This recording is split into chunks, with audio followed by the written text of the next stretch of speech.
Hello दोस्तों, welcome to math decode.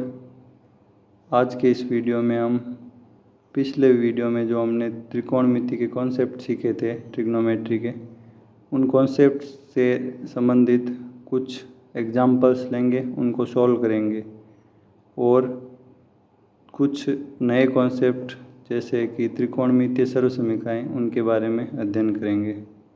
तो चलिए बिना समय गवाए शुरू करते हैं। तो अभी एक एग्जाम्पल लेते हैं।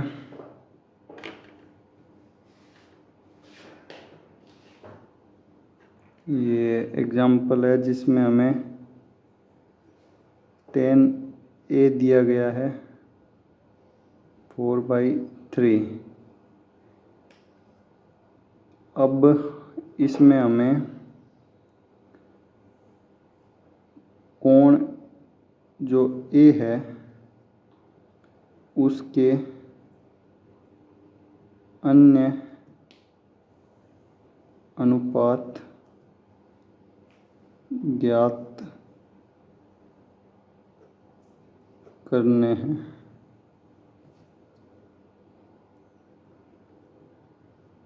तो ये हम ज्ञात करेंगे। तो सबसे पहले हम एक ट्रायंगल जो समकोण त्रिभुज ड्रॉ करेंगे, जो कि ए बी और सी से डिनोट किया है, जिसका एंगल ए के अकॉर्डिंग हम एंगल बी जो कि समकोण है और एंगल ए के अकॉर्डिंग हमें tan की वैल्यू दी गई है। तो अब हम जो tan a हम जानते हैं कि जो tan a होगा वो होगा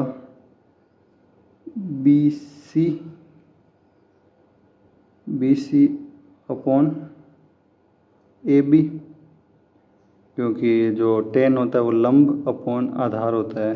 तो लंब यहाँ BC है, आधार यहाँ पे AB है। तो ये tan a की वैल्यू है हमारे पास 4/3। तो हम यहाँ से BC को मान लेंगे 4K, AB को मान लेंगे 3K। तो ये BC 4K और AB 3K, क्योंकि इसको हम कांस्टेंट मान रहे हैं, इस वजह से ये वैल्यूज।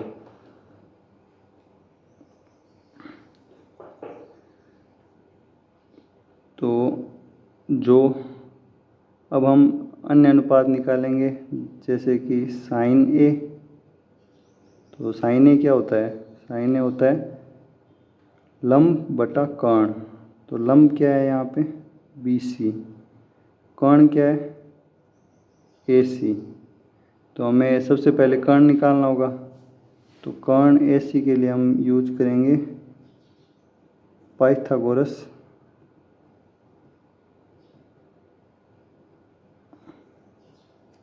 प्रमेय, पाइथागोरस थ्योरम यूज करेंगे। तो जो AC का स्क्वायर है वो AB का स्क्वायर प्लस BC का स्क्वायर, ये इक्वल होगा पाइथागोरस थ्योरम से। तो ये हो जाएगा AB कितना है? 3K का स्क्वायर और 4K का स्क्वायर।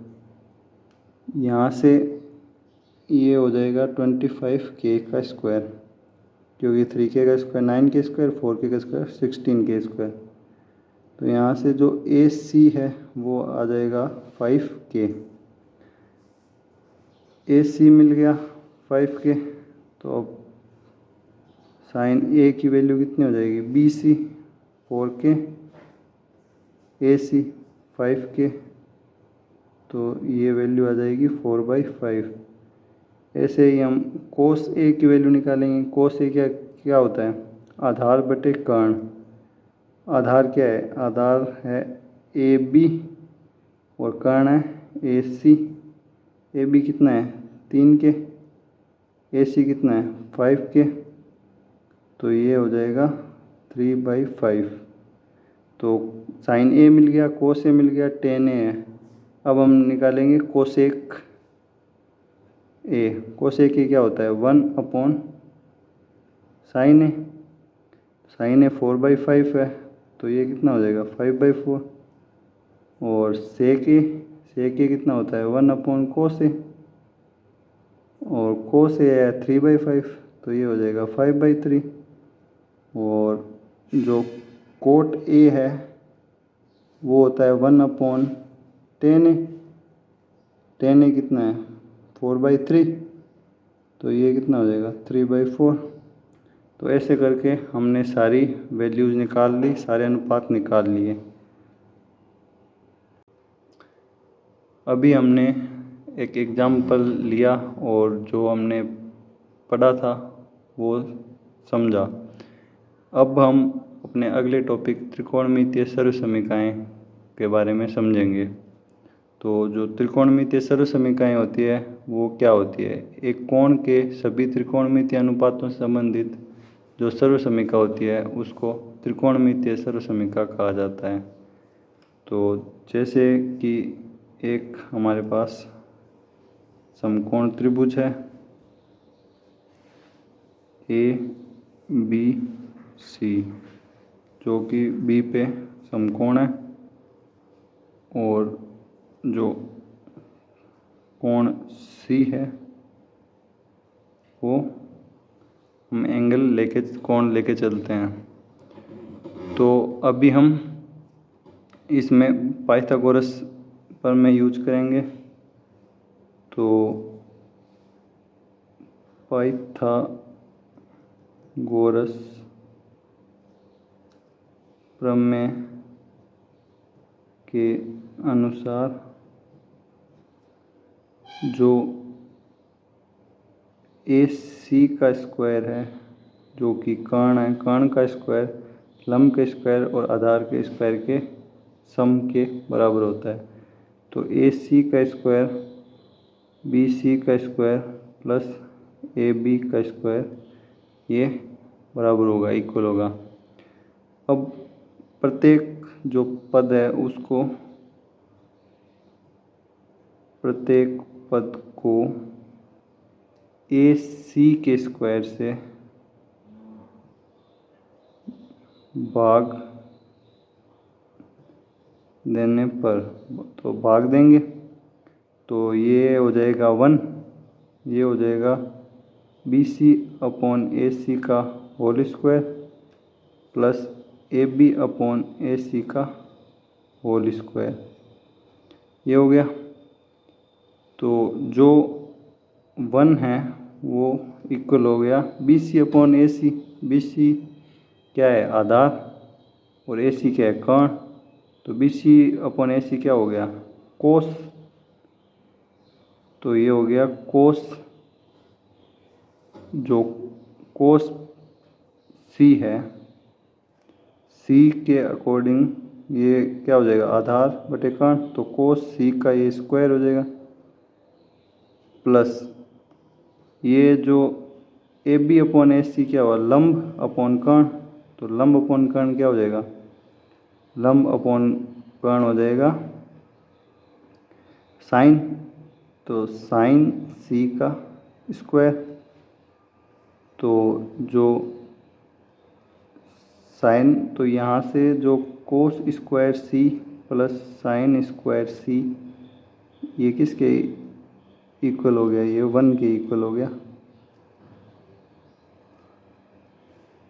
तो ये हमारी एक सर्वसमीकरण हो गई जिसका हम इस्तेमाल करेंगे कि cos square plus sine square C, cos square C plus sine square C equal to 1।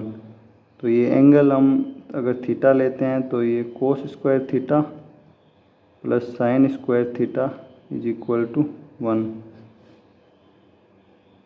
तो ये थी हमारी सर्वसमीकरण।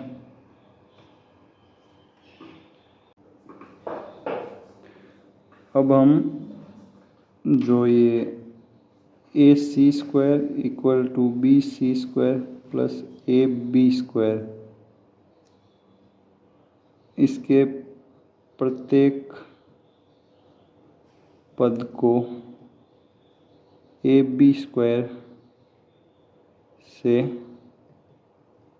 भाग देने पर, तो AB² से भाग देंगे तो ये AC अपॉन AB का whole square, BC upon AB का होल स्क्वायर प्लस 1।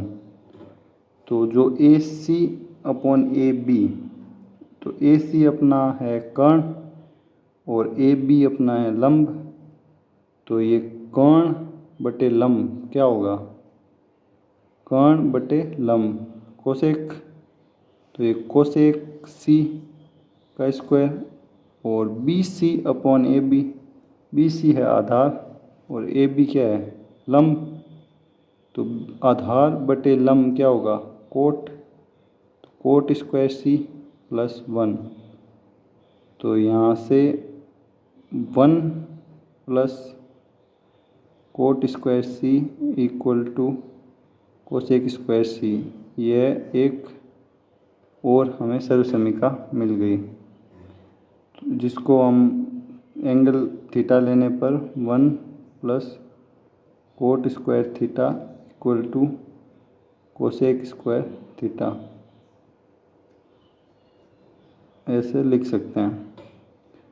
अब हम AC² BC² प्लस AB² इसके प्रत्येक पद को BC² से भाग देने पर, तो AC अपॉन BC का square equal to 1 plus AB upon BC का होल स्क्वायर। तो AC अपॉन BC, AC क्या है कर्ण और BC क्या आधार, तो कर्ण बटे आधार क्या होगा sec square C equal to 1 plus AB upon BC, AB क्या है लंब और BC क्या है BC आधार, तो लंब बटे आधार क्या होता है tan थीटा, तो tan स्क्वायर C, तो जो 1 प्लस tan स्क्वायर C वो सेक स्क्वायर C, यह एक और सर्वसमीका में प्राप्त होती है। तो अगर C को थीटा लेते हैं तो 1 plus tan square theta is equal to sec square theta, ऐसे करके हमें कुल 3 सर्वसमीकाएँ प्राप्त हुई। और अब इन सर्वसमीकाओं का इस्तेमाल करते हुए हम आगे के जो वीडियोज़ हैं उनमें कुछ क्वेश्चंस सॉल्व करेंगे और इससे जो पहले कॉन्सेप्ट हमने समझे हैं उनसे संबंधित भी क्वेश्चंस सॉल्व करेंगे। अगर आपको ये वीडियो अच्छी लगी हो तो लाइक करें, अपने दोस्तों के साथ शेयर करें और चैनल को सब्सक्राइब ज़रूर करें। ठीक है, तो मिलते हैं अगले वीडियो में। Thank you.